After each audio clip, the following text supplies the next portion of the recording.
ಮತ್ತು ಇಲ್ಲಿ ಬರ್ತಿದ್ದಂಗೆ ನಮ್ಮ ಲಕ್ಕಜ್ಜಿ ಸಿಕ್ಕಿದ್ರು. ಪಾಪ ಏನು ಅಂದ್ಕೊಂಡ್ರೋ ಗೊತ್ತಿಲ್ಲ ಅವರು. ಬೈಸ್ಕೊಂಡೆ ಅಷ್ಟೇ. ಆ ಗೃಹ ಪ್ರವೇಶದ ಟೈಮಲ್ಲಿ ಅವರು ಗೇಟ್ ರೆಡಿ ಮಾಡೋದಕ್ಕಾಗಿರಲಿಲ್ಲ. ಆಮೇಲೆ ಇಲ್ಲಿ ಹೊರೆ ಹೊತ್ಕೊಂಡು ಹೋಗ್ಬೇಕಾದ್ರೆ ಗುಲಾಬಿ ಹೂ ಕಿತ್ಕೊಂಡ್ಬಂದೆ ನಮ್ಮ ಶ್ರೀಮತಿಯವ್ರಿಗೋಸ್ಕರ. ಎಲ್ರಿಗೂ ನಮಸ್ಕಾರ. ನೋಡಿರಿ, ನಾವೀಗ ಹೊರಗಡೆ ಹೊರಟಿದ್ದೀವಿ. ನಾವು ಅಂದರೆ ನಾನು ಮತ್ತು ನಮ್ಮ ಶ್ರೀಮತಿಯವ್ರು ಮಾತ್ರ. ನಮ್ಮ ಜಾಣೆ ಮಗಳನ್ನ ಜೊತೇಲಿ ಕರ್ಕೊಂಡು ಹೋಗ್ತಾ ಇಲ್ಲ ಅನ್ನೋದಕ್ಕಿಂತ ಅವಳೇ ಬರ್ತಾಯಿಲ್ಲ. ಯಾಕೆಂದರೆ ಅವಳಿಗೆ ಆನ್ಲೈನ್ ಟ್ಯೂಷನ್ ಇದೆ. ಇವತ್ತು ಸಂಡೇ. ಮನೇಲೇ ಇದ್ದು ಆನ್ಲೈನ್ ಟ್ಯೂಷನ್ ಕೇಳ್ಕೋತಾಳೆ. ಮತ್ತು ಅಲ್ಲಿ ನಮ್ಮ ಜಾಣಿಯವ್ರ ತಾತ ಇದ್ದಾರೆ ನೋಡ್ರಿ, ನಮ್ಮಪ್ಪ ಅಲ್ಲಿ ಕೂತಿದ್ದಾರಲ್ಲ, ಅವರೇ ನೋಡ್ಕೋತಾರೆ ಇವತ್ತು. ಅದಕ್ಕೆ ಇಲ್ಲೇ ಬಿಟ್ಟು ಹೋಗ್ತಿದ್ವಿ ಮನೆ ಹತ್ರ. ಆ ಜಾಣಿಗೆ ಬಾಯ್ ಮಾಡಿ ಹೊರಟು ಬಂದ್ವಿ ಮನೆಯಿಂದ. ಈಗ ನಾವು ಹೋಗ್ತಾ ಇರೋದು ಒಂದು ಮದುವೆ ಇದೆ. ನಮ್ಮೂರು ಹೆಣ್ಣುಮಗಳು ಭಕ್ತರಳ್ಳಿ, ಅಲ್ಲಿ ಮದುವೆ. ಭಕ್ತರಳ್ಳಿ ಗಂಡು. ಭಕ್ತರಳ್ಳಿ ಅಂದರೆ 2 ಭಕ್ತರಳ್ಳಿ ಬರುತ್ತೆ. ದಾಸರಳ್ಳಿ ಹತ್ರ ಇರೋ ಭಕ್ತರಳ್ಳಿ ಒಂದು ಬರುತ್ತೆ. ಆ ಭಕ್ತರಳ್ಳಿ ಅಲ್ಲ, ಇದು ಬಂದು ನಾವು ಹೋಗ್ತಿರೋ ಭಕ್ತರಳ್ಳಿ ಬಂದು ಒಡೇರಳ್ಳಿ ಹತ್ರ ಇರೋ ಭಕ್ತರಳ್ಳಿ. ನೋಡಿರಿ, ಇದೇ ರೋಡು. ಈ ರೋಡಲ್ಲಿ ಮರೆಯಲಾಗದೇ ಇರುವಂಥ ನೆನಪಿದೆ. ನೆನೆಸ್ಕೊಂಡ್ರೆ ತುಂಬ ಬೇಜಾರಾಗುತ್ತೆ. ನೋಡಿರಿ, ನಾವೀಗ ಮದುವೆ ಹತ್ರ ಬಂದ್ವಿ. ಈ ಮದುವೆ ಬಂದುಬಿಟ್ಟು ಇಲ್ಲಿ ದೇವಸ್ಥಾನ ಇದೆ. ಇಲ್ಲೊಂದು ದೇವಸ್ಥಾನದ ಹತ್ರ ನಡೀತಿರೋದು. ಅಂದರೆ ದೇವಸ್ಥಾನದ ಆವರಣದಲ್ಲಿ ಮದುವೆ ಮಂಟಪದ ಥರ ಮತ್ತು ಹಾಲ್ ಥರ ಮಾಡಿದ್ದಾರೆ. ಚಿಕ್ಕದಾಗಿ ಚೌಟ್ರಿ ಥರ ಚೆನ್ನಾಗಿ ಮಾಡಿದ್ದಾರೆ. ಅಲ್ಲೇ ಮದುವೆ ನಡೀತಿರೋದು. ಇವರೆಲ್ಲ ವಾದ್ಯ ನುಡಿಸ್ತಾರಲ್ಲ, ಇವರೆಲ್ಲ ನಮ್ಮೂರವರೇ. ಯಾವುದೇ ಮದುವೆ ಶುಭ ಕಾರ್ಯ ಆದರೂ ಈ ಥರ ಮಂಗಳ ವಾದ್ಯಗಳು ನುಡಿಸ್ಬೇಕಲ್ವ. ಮತ್ತು ಇಲ್ಲಿ ಬರ್ತಿದ್ದಂಗೆ ನಮ್ಮ ಲಕ್ಕಜ್ಜಿ ಸಿಕ್ಕಿದ್ರು. ಲಕ್ಕಜ್ಜಿ ನಮ್ಮೂರಿಂದ ಬಂದರು. ಊರಲ್ಲಿದ್ದಾಗ ನಮ್ಮ ಹಳೆ ಮನೆ ಪಕ್ಕದಲ್ಲೇ ಇದ್ದರು. ಲಕ್ಕಜ್ಜಿ ಅಂದರೆ ನಮ್ಮ ಅತ್ತೆ, ನಮ್ಮ ಅಪ್ಪ ಅವರ ಅಕ್ಕ. ಈಗ ನಾವು ಹೊಲ್ದ ಹತ್ರ ಬಂದಿದ್ದೀವಿ, ಅವರು ಊರಲ್ಲಿದ್ದಾರೆ. ಇಲ್ಲಿ ದಿನ ಮಾತಾಡಿಸ್ತಿದ್ವಿ ಎಲ್ಲಾದರೂ ಹಳೆ ಮನೇಲಿದ್ದಾಗ. ಈಗ ಇಲ್ಲಿ ಅಪರೂಪಕ್ಕೆ ಸಿಕ್ಕಿ ಮಾತಾಡ್ಸಿದ್ವಿ. ಬೆಳಿಗ್ಗೆ ವೆಹಿಕಲ್ ಬಂತಂತೆ ಊರಿಂದ, ಅದರಲ್ಲಿ ಬಂದಿದ್ರಂತೆ. ರಾತ್ರಿನೂ ಒಂದು ವೆಹಿಕಲ್ ಬಂದಿತ್ತು, ಅದು ರಿಸೆಪ್ಷನ್ಗೆ. ರಾತ್ರಿ ಬಂದವರು ರಿಸೆಪ್ಷನ್ ಮುಗಿಸ್ಕೊಂಡು ವಾಪಸ್ ಹೋದ್ರಂತೆ. ಬೆಳಗ್ಗೆ ಒಂದು ವೆಹಿಕಲ್ ಬಂದಿದೆ, ಮುಹೂರ್ತಕ್ಕೆ ಬರೋ ಅಂಥವ್ರು ಆ ವೆಹಿಕಲ್ನಲ್ಲಿ ಬಂದವ್ರೆ. ನಾವಿಲ್ಲಿ ದಾರೆ ಒಯ್ಯೋಣ ಹಾಲೊಯ್ಯೋಣ ಅಂತ ಬಂದ್ವಿ. ಇಲ್ಲಿ ತುಂಬ ರಶ್ ಇತ್ತು. ಆ ರಶಲ್ಲಿ ಸಿಕ್ಕಾಪಟ್ಟೆ ರಶಲ್ಲೂ ಹೆಂಗೋ ಜಾಗ ಮಾಡ್ಕೊಂಡು ಬಂದ್ವಿ ಹಾಲೊಯ್ಯೋಣ ಅಂತ. ಇಲ್ಲಿ ದಾರೆ ಒಯ್ಯಬೇಕಾದ್ರೆ ವಿಡಿಯೋ ಮಾಡಿಕೊಡಿ ಅಂತ ಹೇಳಿದರೆ ಯಾರೋ ಒಬ್ಬರು ವಿಡಿಯೋ ಬದಲು ಫೋಟೋಗಳ್ನೇ ತಕ್ಕೊಟ್ಬಿಟ್ರು. ಸರಿ ಅಂತ ಹೇಳಿ ದಾರೆ ಹಾಲೊಯ್ದಾದ್ಮೇಲೆ ಅಲ್ಲಿಂದ ಮಂಟಪದಿಂದ ಈಚೆ ಬಂದರೆ ಇಲ್ಲಿ ನಮ್ಮ ಪರಿಚಯದವ್ರು, ನಮ್ಮ ಶ್ರೀಮತಿಯವ್ರಿಗೆ ಪರಿಚಯದವರೆಲ್ಲ ಸಿಕ್ಕಿದ್ರು. ಕೆಲವರು ಅವ್ರ ಜೊತೆ ಎಲ್ಲ ಮಾತಾಡ್ತಾಯಿದ್ರು. ಅವರನ್ನೆಲ್ಲ ಮಾತಾಡಿಸ್ಕೊಂಡು ಊಟಕ್ಕೆ ಅಂತ ಬಂದ್ವಿ. ಇಲ್ಲಿ ದೇವಸ್ಥಾನದ ಆವರಣದಲ್ಲೇ ಚೆನ್ನಾಗಿ ಮಾಡಿದ್ದಾರೆ. ಊಟಕ್ಕೆ ಕೂತ್ಕೊಳ್ಳೋದಕ್ಕೆ, ಮದುವೆ ಮಾಡಿಸೋದಕ್ಕೆ, ಮದುವೆ ಮಂಟಪಕ್ಕೆ, ರಿಸೆಪ್ಷನ್ಗೆ ಎಲ್ಲ ಒಂಥರ ಚೆನ್ನಾಗಿ ಮಾಡಿದ್ದಾರೆ. ವಿಶಾಲವಾಗಿ ಜಾಗ. ಹಾಗೆ ಇಲ್ಲಿ ಊಟಕ್ಕೆ ಕೂತಾಗ ಊಟ ಸಹ ನೀಟಾಗಿ ಅಚ್ಚುಕಟ್ಟಾಗಿ ಬಡಿಸಿದ್ರು. ಊಟ ಸಹ ಚೆನ್ನಾಗಿತ್ತು. ಆಮೇಲೆ ಇಲ್ಲಿ ವೀಡಿಯೋಗ್ರಾಫರು ಎಲ್ಲರದ್ದು ವೀಡಿಯೋ ಮಾಡ್ತಾಯಿದ್ರು. ಪಾಪ ಅವರು ಎಲ್ಲರ ವೀಡಿಯೋನೂ ತೆಗಿತಾರೆ, ಆದರೆ ಅವ್ರ ವೀಡಿಯೋನ ಯಾರೂ ತೆಗಿಯೋದೇ ಇಲ್ಲ. ಅದಕ್ಕೆ ನಾವೇ ಒಂದು ವೀಡಿಯೋ ಮಾಡ್ಕೊಳ್ಳೋಣ ಅಂತ ಅವ್ರನ್ನ ನಾನು ನಮ್ಮ ಬ್ಲಾಗಲ್ಲಿ ವೀಡಿಯೋ ಮಾಡಿಕೊಂಡೆ. ಪಾಪ ಏನು ಅಂದ್ಕೊಂಡ್ರೋ ಗೊತ್ತಿಲ್ಲ ಅವರು. ಊಟ ಆದಮೇಲೆ ನಮ್ಮ ಶ್ರೀಮತಿಯವರು ಮದುವೆ ಮನೆಯವ್ರಿಗೆ ಹೋಗಿ ಬರ್ತೀವಿ ಅಂತ ಹೇಳಿ, ಹಾಗೆ ಅವರು ಅರ್ಶಿನ ಕುಂಕುಮ ಕೊಟ್ರಂತೆ. ಅರ್ಶಿನ ಕುಂಕುಮ ತೊಗೊಂಡು ಬಂದರು. ಹಾಗೆ ಇಲ್ಲಿ ಪಕ್ಕದಲ್ಲೇ ದೇವಸ್ಥಾನ ಐತಲ್ವ, ದೇವಸ್ಥಾನ ನೋಡೋಣ ಹೋಗಿ ಅಂತ ಹೇಳಿದ್ರು. ಸರಿ ಅಂತ ಇಲ್ಲಿ ಬಂದ್ವಿ. ಇಲ್ಲಿ ಬಂದರೆ ಇಲ್ಲಿ 2 ದೇವಸ್ಥಾನ ಇದೆ ನೋಡಿ. ಲಕ್ಷ್ಮೀ ನರಸಿಂಹಸ್ವಾಮಿ ದೇವಸ್ಥಾನ ಮತ್ತು ಕಾವಲಮ್ಮ ದೇವಸ್ಥಾನ, 2 ಅಕ್ಕಪಕ್ಕ ಇದ್ದಾವೆ. ದೇವಸ್ಥಾನದ ಬಾಗಿಲು ತೆಗ್ದಿರಲಿಲ್ಲ. ಮತ್ತು ಇಲ್ಲಿ ಕಾವಲಮ್ಮ ದೇವಸ್ಥಾನದ ಮೇಲೆ ನೋಡಿರಿ, ಅಷ್ಟಲಕ್ಷ್ಮಿಯರು ಅಂತಾರಲ್ಲ, ಗಜಲಕ್ಷ್ಮಿ, ಸಂತಾನಲಕ್ಷ್ಮಿ, ಲಕ್ಷ್ಮಿ, ಅಷ್ಟಲಕ್ಷ್ಮಿ ಇದ್ದಾರಲ್ಲ, ಆ ಲಕ್ಷ್ಮೀದಿರೆಲ್ಲ ಇದ್ದಾರೆ ಇಲ್ಲಿ ದೇವಸ್ಥಾನ ಇದ್ರ ಮೇಲೆ. ಮತ್ತು ಆಮೇಲೆ ಇಲ್ಲಿ ದೇವಸ್ಥಾನ ತೆಗ್ದಿರಲ್ವಲ್ಲ ಬಾಗಿಲು, ಅದಕ್ಕೆ ಈಚೆಯಿಂದನೇ ಕೈ ಮುಕ್ಕೊಂಡು ನಮಸ್ಕಾರ ಮಾಡಿ ವಾಪಸ್ಸು ಊರ ಕಡೆ ಹೊರಟ್ವಿ. ತುಂಬ ಅರ್ಜೆಂಟಲ್ಲೇ ವಾಪಸ್ ಊರಿಗೆ ಹೊರಟ್ವಿ. ಯಾಕೆಂದರೆ ನಮ್ಮ ಜಾಣೆ ಮಗಳನ್ನ ಬೇರೆ ಮನೇಲೇ ಬಿಟ್ಟು ಬಂದಿದ್ವಿ. ತಾತ ನೋಡ್ಕೋತಾರೆ, ತಾತ ಇದ್ದರು. ಆದ್ರೂ ಸ್ವಲ್ಪ ಕೆಲಸಗಳಿದ್ವಿ ಇನ್ನೂ ಮನೆಯಲ್ಲಿ. ಅಡಿಕೆ ಎಲ್ಲ ಸುಲಿಸಿದ್ವಿ, ಅಡಿಕೆ ಬೇಸ್ ಹಾಕಿದ್ವಿ. ಅಡಿಕೆ ಹರಡಬೇಕಿತ್ತು ಒಣಗಿಸೋದಕ್ಕೆ. ಮತ್ತು ಅಡಿಕೆ ಸಿಪ್ಪೆ ಎಲ್ಲ ಮನೆ ಮುಂದೆನೇ ರಾಶಿ ಹಂಗೆ ಇತ್ತು, ಅದನ್ನೆಲ್ಲ ಎತ್ತಾಕಿ ಕ್ಲೀನ್ ಮಾಡಬೇಕಿತ್ತು. ಮದುವೆ ಇರೋದ್ರಿಂದ ಬರಲೇಬೇಕು ಅಂತ ಅರ್ಜೆಂಟಲ್ಲಿ ಬಂದ್ವಿ. ಈಗ ಕುರಿಗಳ್ನ ಮೇಯೋಕೆ ಹೊಡ್ಕೊಂಡು ಹೋಗೋವಂಥ ಟೈಮು. ಈ ಕುರಿಗಳ್ನೆಲ್ಲ ಹೊಡ್ಕೊಂಡು ಹೋಗ್ತಾ ಇದ್ದರು. ಆಮೇಲೆ ಇಲ್ಲಿ ಹೋಗ್ಬೇಕಾದ್ರೆ ಒಂದು ಕಡೆ ಗೊಂಬೆಗಳು ಮಾರ್ತಾಯಿದ್ರು. ರೋಡ್ ಸೈಡಲ್ಲೆಲ್ಲ ಇಟ್ಕೊಂಡು ಗೊಂಬೆಗಳು ಮಾರ್ತಾರಲ್ಲ, ಆ ಥರ ಗೊಂಬೆಗಳು ಮಾರ್ತಾಯಿದ್ರು. ಇಲ್ಲಿ ಯಾವುದಾದ್ರೂ ಒಂದು ಗೊಂಬೆ ತೊಗೊಳೋಣ ನಮ್ಮ ಜಾಣೆ ಮಗಳಿಗೆ ಅಂತ ನೋಡಿದ್ವಿ. ಒಂದಷ್ಟೆಲ್ಲ ನೋಡಿದ್ವಿ. ನಮ್ಮ ಶ್ರೀಮತಿಯವರು ಇಯರ್ ಮಾಫು ಅದು ಇದು ಏನೇನೋ ನೋಡಿದ್ರು ಕೆಲವೊಂದು. ಯಾವುದೂ ಇಷ್ಟ ಆಗಿಲ್ಲ ಯಾಕೋ. ಕೊನೆಗೆ ಅವಳಿಗೆ ಪಿಂಕ್ ಕಲರ್ ಇಷ್ಟ ಅಂತ ಹೇಳ್ಬಿಟ್ಟು ನಾನೊಂದು ಸೆಲೆಕ್ಟ್ ಮಾಡಿದೆ. ಪಿಂಕ್ ಕಲರ್ ಗೊಂಬೆ ಚೆನ್ನಾಗಿತ್ತು. ಅದು ಕೇಳಿದ್ರೆ ಅವರು ₹500 ಏನೋ ಹೇಳಿದ್ರು.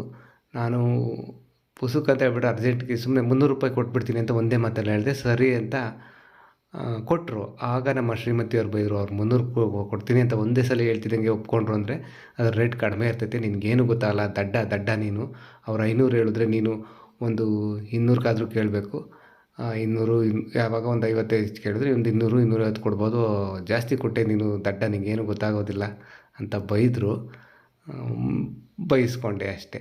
ನಾನಷ್ಟೇ ಅಲ್ಲ, ಎಲ್ಲ ಗಂಡಸರು ಅಷ್ಟೇ, ಹೆಂಡ್ತಿ ಹತ್ರ ಬೈಸ್ಕೊಳ್ಳೋದೆ ಅಲ್ವಾ. ಹೆಂಗೂ ಇಲ್ಲಿವರೆಗೂ ಬಂದಿದ್ದೀವಿ. ಇಲ್ಲಿಂದ ಹತ್ರ ಮಧುಗಿರಿಗೆ ಹೋಗ್ಬಿಟ್ಟು ಆಮೇಲೆ ಊರಿಗೆ ಹೋಗೋಣ ಅಂತ ಮಾತಾಡ್ಕೊಂಡ್ವಿ. ಯಾಕಂದರೆ ನಮ್ಮ ಕರುಗೆ ಬೂಸ ಖಾಲಿಯಾಗಿತ್ತು, ಬೂಸ ತೊಗೊಂಡು ಹೋಗ್ಬೇಕಿತ್ತು. ಹಾಗೆ ಬಂದುಬಿಟ್ಟು ಮಧುಗಿರಿಗೆ ಹೋಗಿ ಅಲ್ಲಿ ಸ್ವಲ್ಪ ಅವರೆಕಾಯಿ ಸೊಪ್ಪು ಎಲ್ಲ ತೊಗೊಂಡು ಬೂಸ ತಗೊಳ್ಳೋಣ ಅಂತ ಹೋದ್ವಿ. ಇಲ್ಲೊಂದು ಮೂಟೆ ಬೂಸ ತಗೊಂಡು ವಾಪಸ್ಸು ಮನೆ ಕಡೆ ಹೊರಟ್ವಿ. ಪಾಪ ನಮ್ಮ ಜಾಣೆ ಮಗಳು ನಾವು ಬರೋದನ್ನೇ ಕಾಯ್ತಾ ಇದ್ಲು ಅನಿಸುತ್ತೆ. ನಾವು ಕಾಣಿಸ್ಕೊತಿದ್ದಂಗೆ ಅಲ್ಲಿ ರೋಡ್ ಹತ್ರಕ್ಕೆ ಓಡಿ ಬಂದಳು. ಆಮೇಲೆ ನಾನು ಮ್ಯಾಗ್ಝೈನ್ ತೊಗೊಂಡಿದ್ದೆ 2 ಬುಕ್ಸು. ನನಗೆ ತುಂಬ ಬುಕ್ಸ್ ಓದೋ ಹವ್ಯಾಸ ಇದೆ. ಎಲ್ಲಾದರೂ ಹೊರಗಡೆ ಹೋದಾಗ ಬುಕ್ಸ್ಗಳು ತೊಗೋತೀನಿ. ಕಸ್ತೂರಿ ಮತ್ತು ಮಯೂರ 2 ಮ್ಯಾಗ್ಝೈನ್ ತೊಗೊಂಡಿದ್ದೆ. ಅದನ್ನು ನಮ್ಮ ಜಾಣೆ ಮಗಳಿಗೆ ಕೊಟ್ಟೆ. ಅವಳು ಒಳಗಡೆ ಎತ್ತಿಟ್ಟು ಬಂದಳು. ನಮ್ಮ ಶ್ರೀಮತಿಯವರು ಗೊಂಬೆ ತೋರಿಸಿರಲಿಲ್ಲ ಇನ್ನೂ ನಮ್ಮ ಜಾಣೆ ಮಗಳಿಗೆ. ಕಣ್ಣು ಮುಚ್ಕೊ ಅಂತ ಹೇಳಿ ಸರ್ಪ್ರೈಸಾಗಿ ತೋರಿಸೋಣ ಅಂತ ಹೇಳ್ಬಿಟ್ಟು ಸರ್ಪ್ರೈಸಾಗಿ ತೋರಿಸಿದ್ರು. ಆ ಗೊಂಬೆ ನೋಡಿಬಿಟ್ಟು ನಮ್ಮ ಜಾಣೆ ಮಗಳು ತುಂಬಾ ಖುಷಿ ಆದಳು. ಅದರಲ್ಲೂ ಅವಳು ಫೇವ್ರೇಟ್ ಕಲರ್ ಪಿಂಕ್ ಕಲರ್ ಅಲ್ವಾ, ಅದಕ್ಕೆ. ಮತ್ತು ಇನ್ನೊಂದೇನೆಂದರೆ ಅವಳದು ಬರ್ತಡೇ ನಮ್ಮ ಗೃಹ ಪ್ರವೇಶಕ್ಕಿಂತ ಒಂದು 2-3 ದಿನ ಹಿಂದೆ ಬರ್ತಡೇ ಆಯಿತು. ಗೃಹ ಪ್ರವೇಶದ ಬ್ಯುಸಿನಲ್ಲಿ ನಾವು ಬರ್ತಡೇನ ತುಂಬ ಸಿಂಪಲ್ಲಾಗಿ ಮಾಡಿದ್ವಿ. ವರ್ಷ ತುಂಬ ಗ್ರ್ಯಾಂಡಾಗಿ ಚೆನ್ನಾಗಿ ಮಾಡ್ತೀವಿ ಮನೇಲಿ. ಏನಾದರೂ ಗಿಫ್ಟ್ ಕೊಡ್ತಾಯಿದ್ವಿ. ಆದರೆ ಈ ವರ್ಷ ಏನೂ ಗಿಫ್ಟ್ ಕೊಟ್ಟಿರಲಿಲ್ಲ. ಅದಕ್ಕೆ ಈ ಬರ್ತಡೇಗೆ ಈ ನಮ್ಮ ಜಾಣೆ ಮಗಳಿಗೆ ನಾನು ಕೊಡಿಸಿರೋ ಗಿಫ್ಟ್ ಇದು.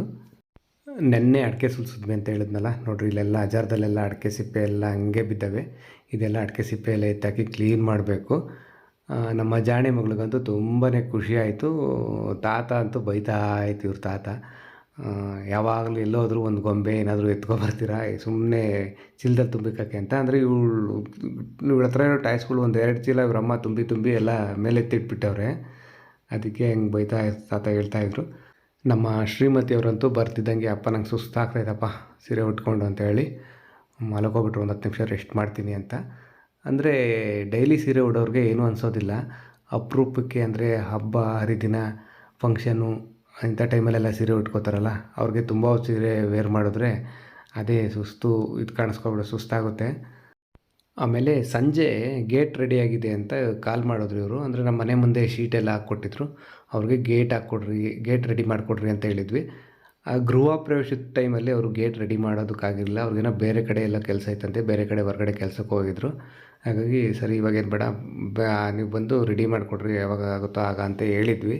ಸರಿ ರೆಡಿಯಾಗಿದೆ ಬರ್ರಿ ಅಣ್ಣ ಅಂತ ಕಾಲ್ ಮಾಡಿದರು. ಬಂದ್ವಿ. ಅವರೆಲ್ಲ ಇರಲಿಲ್ಲ, ಹೊರಗಡೆ ಹೋಗಿದ್ರು. ಒಂದು 10 ನಿಮಿಷ ಬರ್ತೀವಿ ಅಂತ ಅಂದರು. ವೆಯ್ಟ್ ಮಾಡಾದಮೇಲೆ ಅವರು ಬಂದರು. ಮತ್ತು ಇದು ತೂಕ ಮಾಡಬೇಕು, ಎಲ್ಲ ರೆಡಿ ಮಾಡ್ತಾರೆ. ಅದು ರೆಡಿ ಮಾಡಿ ಆಮೇಲೆ ಸ್ಕೇಲಿಟ್ಟು ತೂಕ ಮಾಡ್ತಾರೆ. ಅಂದರೆ ಕೆ ಜಿ ಲೆಕ್ಕ, ಕೆ ಜಿಗಿಷ್ಟು ಅಂತ ಅವರು ವರ್ಕ್ ಮಾಡೋದಕ್ಕೆ ಕೆ ಜಿಗಿಷ್ಟು ಅಂತ ದುಡ್ಡು ತಗೋತಾರೆ. ತೂಕ ಎಲ್ಲ ಚೆಕ್ ಮಾಡಿಕೊಡ್ರಿ ಅಂತ ಹೇಳಿದ್ರು. ತೂಕ ಎಲ್ಲ ನೋಡಿ ಚೆಕ್ ಮಾಡಿಕೊಂಡು ಆಮೇಲೆ ಈಗ ತಗೊಂಡೋಗಿಡೋದಕ್ಕೆ ಲಗೇಜ್ ಆಟೋ ಯಾವುದೂ ಇಲ್ಲ, ಸಿಗೋದಿಲ್ಲ ಅಂದರು. ಸರಿ ನಾಳೆನೇ ತೊಗೊಂಡು ಬನ್ನಿ ಅಂತ ಹೇಳಿ ನಾನು ಅಲ್ಲಿಂದ ಹೊರಟು ಬಂದೆ. ಗೇಟೆಲ್ಲ ತೂಕ ಮಾಡಿಸಿ ನೋಡಿ ಅವ್ರಿಗೆ ಹೇಳಿ ಅಲ್ಲಿಂದ ಸೀದಾ ನಾವು ಮನೆ ಹತ್ರ ಬರಲಿಲ್ಲ, ಅಲ್ಲಿಂದ ಮುಂದೆ ಹಂಗೆ ದಿನ್ನೇವಲ್ದ ಹತ್ರ ಬಂದ್ವಿ. ನಮ್ಮ ಜಾಣೆ ಮಗಳನ್ನ ಜೊತೇಲಿ ಬಂದಿದ್ಲ, ಹಾಗೆ ಜೊತೆಲೇ ಕರ್ಕೊಂಡು ಬಂದೆ. ಇಲ್ಲಿ ದಿನ್ನೇವಲ್ದ ಹತ್ರ ಯಾಕೆ ಅಂದರೆ ಇಲ್ಲಿ ಮೇವು ನೋಡೋಣ ಅಂತ. ಅಂದರೆ ನಮ್ಮ ಕರುಗೆ ಮೇವೆಲ್ಲ ಖಾಲಿಯಾಗಿತ್ತು ನಮ್ಮದು. ಇಲ್ಲಿ ನಮ್ಮ ದಿನ್ನೇವಲ್ದಲ್ಲಿ ಬೇರೆಯವರು ಸೆಪ್ಪೆ ಹಾಕಿದ್ರು, ಮುಸ್ಕಿನ ಜೋಳದ ಸೆಪ್ಪೆ. ಸ್ವಲ್ಪ ಹಸುಗೆ ಮೇವು ಕೊಯ್ಕೊಂಡು ಹೋಗೋಣ, ಒಂದು ಸ್ವಲ್ಪ ನೋಡಿ ಬೆಳೆದಿದ್ರೆ ಮೇವು ತೊಗೊಂಡೋಗೋಣ ಕರುಗೆ ಅಂತೇಳಿ ನೋಡ್ಕೊಂಡು ಹೋಗೋಣ ಅಂತ ಬಂದೆ. ಇದೆಲ್ಲ ನೋಡಿರಿ, ಇದೆಲ್ಲ ನಮ್ಮ ದಿನ್ನೇವಲ. ಇಲ್ಲಿ ಮೇವು ಹಾಕಿದ್ದಾರೆ ಇವರು. ಸೆಪ್ಪೆ ಏನೋ ಬೆಳೆದಿತ್ತು, ಮೇವು ಬಂದಿತ್ತು. ಆದರೆ ಈ ಮೇವು ಹಾಕಿದ್ರಲ್ಲ, ಸೆಪ್ಪೆ ಹಾಕಿದಾರಲ್ಲ ಹೊಲಕ್ಕೆ, ಅವ್ರನ್ನ ಕೇಳಿಬಿಟ್ಟು ಅವ್ರ ಹತ್ರ ಮಾತಾಡಿ ಒಂದು ಸಲ ಆಮೇಲೆ ಕೊಯ್ಕೊಂಡು ಹೋಗೋಣ ಅಂತ ಹೇಳ್ಬಿಟ್ಟು ಅಲ್ಲಿಂದ ವಾಪಸ್ಸು ಮನೆ ಕಡೆ ಹೊರಟ್ವಿ. ಭಾನುವಾರ ಕಳೆದು ಸೋಮವಾರ ಬಂತು. ಇವತ್ತು ಸೋಮವಾರ ಬೆಳಗ್ಗೆ ನಮ್ಮ ಜಾಣೆ ಮಗಳನ್ನ ಸ್ಕೂಲ್ಗೆಲ್ಲ ಕಳಿಸಾದ್ಮೇಲೆ ಇಲ್ಲಿ ನೆನ್ನೆ ನೋಡ್ಕೊಂಡು ಹೋದ್ವಲ್ಲ ಸೆಪ್ಪೆ, ಅದು ಮೇವು ಕೊಯ್ಯೋಣ ಅಂತ ಬಂದಿದ್ದೀನಿ. ಅವ್ರ ಹತ್ರ ಮಾತಾಡಿದೆ. ಅಂದರೆ ನಮ್ಮ ದಿನ್ನೇವಲ ಅಂದರೆ ಇದು ದಿನ್ನೇವಲ ಅಂದರೆ ಬರೀ ಮಳೆ ಆಶ್ರಿತ ಬೆಳೆ ಬೆಳೆಯೋದು, ಮಳೆ ಬಂದಾಗ ಮಾತ್ರ ಬೆಳೆ ಬೆಳೆಯುವಂಥದ್ದು ಇದು. ಇಲ್ಲಿ ಬೋರ್ ಗೀರೇನೂ ವ್ಯವಸ್ಥೆ ಇಲ್ಲ ನಮಗೆ. ಪಕ್ಕದಲ್ಲೇ ಒಬ್ರದ್ದು ಬೋರ್ ಇದೆ.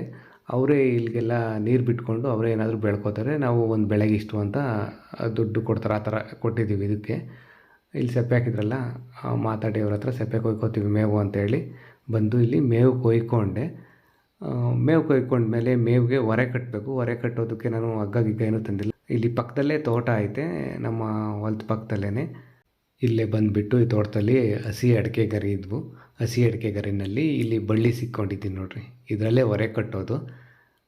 ಈ ತೋಟ ಅಂದರೆ ನಮ್ಮ ದಿನ್ನೆ ಹೊಲ ಆ ಕಡೆ. ಒಂದೇ ಬದಿನಿಂದ ಈ ಕಡೆಗೆ ಬಂದರೆ ಅವ್ರದ್ದು ತೋಟ ಐತೆ, ಈ ಕಡೆಗೆ ಬಂದರೆ ನಮ್ಮದು ದಿನ್ನೆ ಹೊಲ. ಮಧ್ಯೆ ಒಂದು ಬದ ಐತೆ ಅಷ್ಟೇ. ಬಂದು ಇಲ್ಲಿ ಸೆಪ್ಪೆ ಅದೇ ಬಳ್ಳಿ ತಂದಿದ್ನಲ್ಲ, ಬಳ್ಳಿನಲ್ಲಿ ಸೆಪ್ಪೆ ಎಲ್ಲ ಒಂದು ಹೊರೆ ಕಟ್ಕೊಂಡೆ. ಒಂದಲ್ಲ 2 ಹೊರೆ ಕಟ್ಕೊಂಡೆ. ಒಂದು ಹಗಲು ಮೇವಿಗೆ, ಇನ್ನೊಂದು ರಾತ್ರಿ ಮೇವಿಗೆ ಅಂತ. ಒಂದು ಹೊರೆ ತಗೊಂಡೋದ್ರೆ ಬೆಳಗ್ಗೆ ಎಲ್ಲ ಮೇಯುತ್ತೆ, ರಾತ್ರಿಗೂ ಮೇವು ಬೇಕಲ್ಲ, ಮತ್ತೆ ಇನ್ನೊಂದು ಸಲ ಏನು ಬರೋದು ಅಂತ ಹೆಂಗೆ ಬಂದಿದೆ ಅಂತ 2 ಹೊರೆನೂ ಕೊಯ್ಕೊಂಡೆ. ರಾತ್ರಿ ಮೇವಿಗೂ ಆಗುತ್ತೆ ಹೆಂಗೋ ಅಂತ. ಬದ ಇರೋದಕ್ಕೆ ನಾನು ಗಾಡಿನೆಲ್ಲ ಬದನ ಮೇಲೆ ತಗೊಬರಲಿಲ್ಲ, ಅಲ್ಲೇ ಕಣದ ಹತ್ರ ನಿಲ್ಲಿಸ್ಬಂದಿದ್ದೆ. ಹೊರೆ ಹೊತ್ಕೊಂಡು ಗಾಡಿ ಹತ್ರ ತಗೊಂಡೋಗಿಟ್ಟು ಅಲ್ಲಿಂದ ತೊಗೊಂಡೋಗೋಣ ಅಂತ. ಆಮೇಲೆ ಇಲ್ಲಿ ಹೊರೆ ಹೊತ್ಕೊಂಡು ಹೋಗ್ಬೇಕಾದ್ರೆ ನನ್ನ ತಲೆಗೊಂದು ಆಲೋಚನೆ ಬಂತು, ಅದು ನಿಮಗೂ ಹೇಳ್ತೀನಿ ನೋಡಿ. ಬದುಕು ಭಾರವಲ್ಲ ವರ. ಇದ್ರ ಬಗ್ಗೆ ಹೆಚ್ಚಿಗೆ ವಿವರಣೆ ಕೊಡೋದಲ್ಲ ನಾನು, ನೀವೇ ಯೋಚನೆ ಮಾಡಿ, ತುಂಬ ಅರ್ಥಗಳು ಸಿಗುತ್ತೆ ಈ ಸಾಲಿಗೆ. ಅಲ್ಲಿಂದ ಹೊರೆ ಗಾಡೀಲಿ ಇಟ್ಕೊಂಡು ನಮ್ಮ ಹೊಲ್ದ ಹತ್ರ ಬಂದೆ, ನೀರಾವರಿ ಹೊಲ್ದ ಹತ್ರ ಬಂದೆ. ಇಲ್ಲಿಗೆ ಬಂದರೆ ನಮ್ಮ ಕರು ನಾನು ಬರೋದನ್ನೇ ಕಾಯ್ತಾ ಐತೇನೋ ಅನ್ನೋ ಥರ ನನ್ನೇ ನೋಡ್ತಾ ಇತ್ತು. ಅಂದರೆ ನಾನು ಬರೋದನ್ನೇ ಮೇವು ತರೋದನ್ನೇ ಕಾಯ್ತಾ ಇತ್ತು ಅನಿಸುತ್ತೆ. ಮೇವು ತಂದು ಹಾಕ್ತೆ, ಮೇವು ತಿಂತಾ ಆಯ್ತು ನೋಡ್ರಿ. ಆಮೇಲೆ ಇದು ಎಲ್ಲರೂ ಪಡ್ಡೆ ಹಸು, ಪಡ್ಡೆ ಕರು ಅಂತಾರೆ ಇದನ್ನು. ಪಡ್ಡೆ ಅಂದರೆ ಪಡ್ಡೆ ಐದ ಅಂತಾರಲ್ಲ, ಅಂದರೆ ವಯಸ್ಸಿಗೆ ಬಂದಿರೋದು, ಹರೆಯಕ್ಕೆ ಬಂದಿರೋದು ಅರ್ಥ, ಏನೋ ಒಂದು ಅರ್ಥ ಬರುತ್ತೆ. ಆ ಥರ ಪಡ್ಡೆ ಕರು, ಪಡ್ಡೆ ಅಂತ ಹೇಳ್ತಾರೆ. ನಾವು ಕರು ಅಂತೀವಿ, ಯಾಕೆಂದರೆ ನಮ್ಮ ಮನೇಲಿ ಹುಟ್ಟಿದ ಕರು ಇದು. ಚಿಕ್ಕ ಕರುವಿಂದ ನಮ್ಮ ಮನೇಲೆ ಬೆಳೆದಿದ್ದೆಲ್ಲ. ಅದು ಸಣ್ಣ ಕರು ಲಕ್ಷ್ಮಮ್ಮ ಅಂತ ಹೆಸರು ನಮ್ಮ ಮನೇಲೆಲ್ಲ ಹೇಳೋದು. ನಮ್ಮ ಶ್ರೀಮತಿಯವರು, ನಮ್ಮ ಜಾಣೆ ಮಗಳೆಲ್ಲ ಕರು ಅಂತ ನಿಮ್ಮ ಹತ್ರ ಹೇಳ್ತಾ ಇದ್ದೀನಿ ಅಷ್ಟೇ. ಕರು ಒಂದೇ ರೂಢಿಯೇ ಯಾವಾಗಲಿಂದನೂ, ಅದಕ್ಕೆ ನಾನು ಕರು ಅಂತಲೇ ಹೇಳ್ತಾ ಇದ್ದೀನಿ ಅಷ್ಟೇ. ಕರುಗೆ ಮೇವು ಹಾಕಿದಾದ್ಮೇಲೆ ನಮ್ಮ ಪರಿಚಯದವ್ರ ಮನೆ ಹತ್ರ ಹೋಗಿ ಅವರು ಗುಲಾಬಿ ಗಿಡ ಬೆಳೆಸಿದ್ದಾರೆ, ಅಲ್ಲಿ ಗುಲಾಬಿ ಹೂ ಕಿತ್ಕೊಬಂದೆ ನಮ್ಮ ಶ್ರೀಮತಿಯವ್ರಿಗೋಸ್ಕರ. ಅಂದರೆ ಇವತ್ತು ಒಂದು ಫಂಕ್ಷನ್ ಇದೆ, ಹೊರಟಿದ್ದೀವಿ. ಬೇರೆ ಹೂವು ಇರಲಿಲ್ಲ, ಅದಕ್ಕೆ ಗುಲಾಬಿನಾದರೂ ಮುಡ್ಕೋ, ಈಗ ಬರೀ ತಲೆಯಲ್ಲಿ ಇರಬೇಡ ಅಂತೇಳಿ ಗುಲಾಬಿ ತಂದು ಕೊಟ್ಟೆ. ನೋಡಿರಿ, ಇವತ್ತು ಫಂಕ್ಷನ್ಗೆ ಹೊರಟಿದ್ದೀವಿ. ನಿನ್ನೆ ಫಂಕ್ಷನ್ನು ನಮ್ಮ ಗೃಹ ಪ್ರವೇಶ ಆದಮೇಲಂತೂ ವಾರಕ್ಕೊಂದು ಫಂಕ್ಷನ್ನು, 2 ಫಂಕ್ಷನ್ನು, ಈ ಥರ ಬರೀ ಫಂಕ್ಷನ್ಗಳು ಅಟೆಂಡ್ ಮಾಡೋದೇ ಆಯಿತು. ಕರೆದಿರ್ತಾರೆ, ಹೋಗಲೇಬೇಕಲ್ವ. ಅದಕ್ಕೆ ರೆಡಿಯಾಗಿ ನಾನು ರೆಡಿ ಆದೆ, ಫಂಕ್ಷನ್ಗೆ ಹೊರಟ್ವಿ. ಮತ್ತು ಫಂಕ್ಷನ್ಗೆ ಯಾವ ಫಂಕ್ಷನ್ನು, ಎಲ್ಲಿಗೋದ್ವಿ, ಏನು ಎತ್ತ ಅನ್ನೋದನ್ನೆಲ್ಲ ಇನ್ನೊಂದು ವಿಡಿಯೋದಲ್ಲಿ ತಿಳಿಸ್ತೀನಿ. ಯಾಕೆಂದರೆ ಈ ಬ್ಲಾಗು ತುಂಬ ಲೆಂತಿ ಆಗಿಬಿಡುತ್ತೆ, ಜಾಸ್ತಿ ಉದ್ದಾಗ್ಬಿಡುತ್ತೆ, ನಿಮಗೂ ನೋಡೋದಕ್ಕೆ ಬೇಜಾರಾಗುತ್ತೆ. ಹಾಗಾಗಿ ಈಗ ಸದ್ಯಕ್ಕೆ ನಾವೀಗ ಒಂದು ಫಂಕ್ಷನ್ ಇದೆ, ಹೊರಟಿದ್ದೀವಿ ಅಲ್ಲಿಗೆ. ಮತ್ತೊಂದು ಬ್ಲಾಗಲ್ಲಿ ಮತ್ತೆ ಸಿಗೋಣ. ಎಲ್ರಿಗೂ ಒಳ್ಳೆಯದಾಗಲಿ. ಧನ್ಯವಾದ.